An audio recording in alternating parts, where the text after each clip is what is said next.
សាកស្រមៃមើលប្រសិនបើលោកអ្នកកំពុងស្ថិតនៅលើនាវាដឹកទំនិញដ៏ធំមួយនៅកណ្ដាលផ្ទៃសមុទ្រដ៏ស្ងប់ស្ងាត់មានសំឡេងផ្ទុះកក្រើកមួយស្រាប់តែបណ្ដើរឡើងអណ្ដាតភ្លើងបានឆាបឆេះយ៉ាងសន្ធោសន្ធៅនាវិក3នាក់បានបាត់ខ្លួនហើយសរសៃឈាមសេដ្ឋកិច្ច 20% របស់ពិភពលោកត្រូវបានកាត់ផ្តាច់នេះមិនមែនជាឈុតឆាកក្នុងរឿងភាពយន្ត Hollywood នោះទេប៉ុន្តែវាគឺជាការប៉ះដ៏រន្ធត់ដែលបានកើតឡើងនៅច្រកសមុទ្រ Hormuz នាព្រឹកថ្ងៃពុធផ្ទៃមេឃខ្មៅស្រទុំនៃឈូងសមុទ្រពាក់ត្រូវបានបំបែកដោយអណ្ដាតភ្លើងនិងផ្សែងខ្មៅដែលភាយចេញពីនាវាដឹកទំនិញធុនធំសមុទ្រ Hormuz ដែលធ្លាប់តែជាផ្លូវនាវាចរមមាញឹកបំផុតក្នុងពិភពលោកបានប្រែត្រឡប់ទៅជាតំបន់គ្រោះថ្នាក់បំផុតក្នុងរយៈពេលត្រឹមតែប្រមាណម៉ោងប៉ុណ្ណោះនាវាចំនួន3គ្រឿងត្រូវបានវាយប្រហារជាបន្តបន្ទាប់របាយការណ៍ដំបូងពីអាជ្ញាធរដែនសមុទ្ររបស់អង់គ្លេស UKMTO បានបង្ហាញពីភាពអាសន្នរបស់នាវាដឹកទំនិញមួយគ្រឿងត្រូវបានបាញ់ប្រហារនៅចម្ងាយ50ម៉ាយពីសមុទ្រទៅទីក្រុងឌូបៃខណៈដែលនាវាទី2កំពុងឆេះយ៉ាងសន្ធោសន្ធៅនៅជិតឧបទ្វីបម៉ូសាដាមរបស់ប្រទេសអូម៉ង់នេះ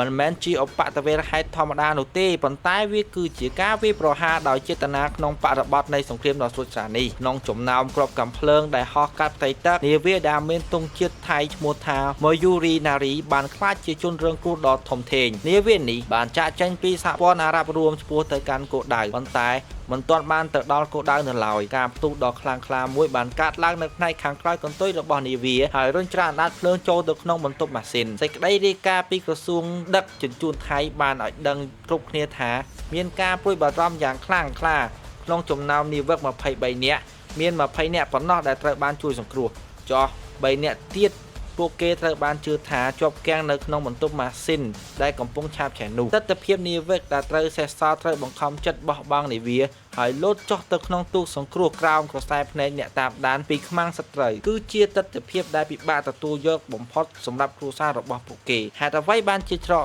សមុទ្រ Hormuz ខ្លាចជាអន្ទាក់មរណៈលោក Mark McCleary ជាឧត្តមសេនីយ៍តូចូលនិវត្តន៍របស់សហរដ្ឋអាមេរិកបានប្រាប់ CNN ថាគ្រោះថ្នាក់ធំបំផុតមិនមែនមានតែគ្រាប់កាំភ្លើងដែលមើលឃើញនឹងផ្នែកនោះទេប៉ុន្តែវាគឺជាគ្រាប់មីនដែលបានលាក់ខ្លួននៅក្រោមផ្ទៃទឹកអ៊ីរ៉ង់បានចាប់ផ្ដើមដាក់គ្រាប់មីននៅក្នុងច្រកសមុទ្រដែលមានទទឹងត្រឹមតែ20ទៅ24ម៉ៃប៉ុណ្ណោះសាកស្រមៃមើលថាប្រសិនបើនាវាដឹកប្រេងយក្សដែលទុកប្រេងរាប់លានបារ៉ែលត្រូវបានធ្វើដំណើរក្នុងគន្លងផ្លូវដ៏តូចចង្អៀតបំផុតដែលហុំព័ទ្ធដោយគ្រាប់បន្ទាំផ្ទុះនេះទៅជាយ៉ាងណាប្រសិនបើនាវាដឹកប្រេងយក្សតែ2ឬ3គ្រឿងត្រូវបានកំទេចហើយលិចកកស្ទះក្នុងផ្លូវទឹកនេះវាបង្កើតបានជារបាំងមរណៈដែលកាត់ផ្ដាច់ការផ្គត់ផ្គង់ប្រេង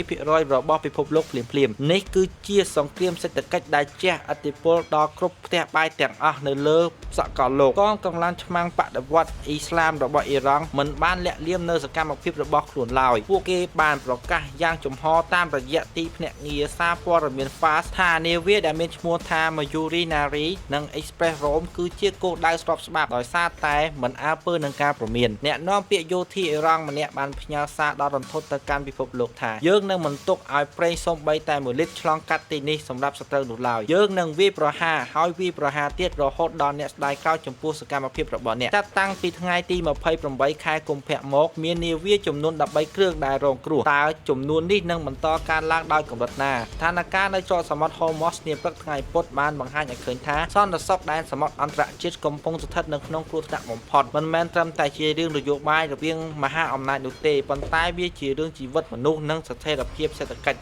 ដែលកំពុងត្រូវបានយកមកធ្វើជាចំណាប់ខ្មាំងពិភពលោកកំពុងសម្លឹងមើលទៅកាន់ប្រទេសអូម៉ង់ថៃនិងបណ្ដាប្រទេសដែលពាក់ព័ន្ធដទៃទៀតក្នុងការជួយសង្គ្រោះនាវិកដែលបានបាត់ខ្លួននិងថែរក្សាដង្ហើមសេដ្ឋកិច្ចពិភពលោកឲ្យនៅមានជីវិតប៉ុន្តែសំណួរដ៏ធំធេងដែលនៅសេសសល់នោះគឺតើសង្គ្រាមនេះនឹងបញ្ចប់នៅពេលណាឬមួយគ្រាន់តែជាការចាប់ផ្ដើមនៃមហន្តរាយដ៏ធំនេះតើលោកអ្នកយល់យ៉ាងណាដែរចំពោះសកម្មភាពរបស់អ៊ីរ៉ង់នៅច្រកសមុទ្រ Hormuz តើវាគឺជាការការពារខ្លួនឬជាការគំរាមកំហែងដល់សន្តិសុខពិភពលោកសូមបញ្ចេញមតិយោបល់នៅខាងក្រោមនេះសូមអរគុណសម្រាប់ការទស្សនារបស់លោកអ្នកជួបគ្នានៅវីដេអូឃ្លីបក្រោយសូមប្រិយមិត្តកុំភ្លេចជួយចុច like និង share វីដេអូនេះដើម្បីឲ្យពិភពលោកបានដឹងពីស្ថានភាពគ្រោះថ្នាក់មួយនេះនិងកុំភ្លេចចុច subscribe ដើម្បីកុំឲ្យខកខាននៅព័ត៌មានថ្មីៗជាបន្តបន្ទាប់ទៀត